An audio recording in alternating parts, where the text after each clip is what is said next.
Sigurado ka ba dyan, anak? Tsaka mo magpapasko? Paano si TJ? Ano sabihin ng asawa mo? Okay naman po siguro, Nay. Inimbitahan ko nga si Dad at saka si Tita Shelo eh. Ha? Si Buddy, paano pag nakita niya yun? Naku, ay anak. Baka magkagulo.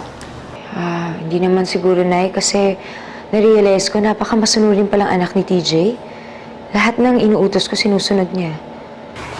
Mabuti kung ganun. Hindi naman pala ganun magkakaroon ng problema eh. At saka anak, makakasama mo si Joshua ngayong Pasko. Mabubuo kayo bilang pamilya. Kahit nga lang nanay ang tingin sa'yo ng asawa mo.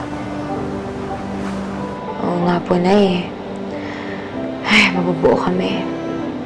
Mabubuo tayo.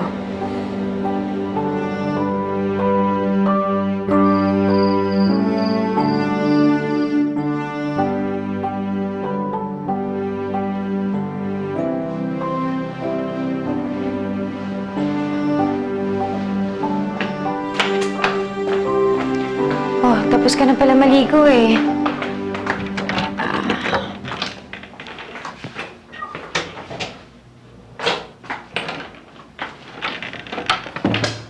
Oh, okay ka lang ba dyan? Nahihirapan ka na, tulungan na kita. Sandali lang.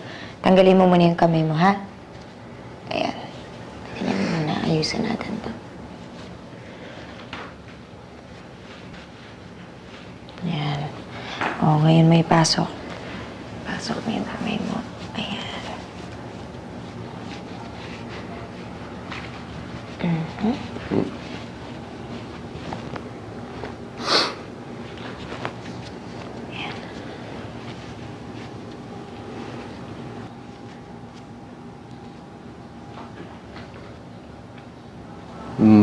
Mahal kita.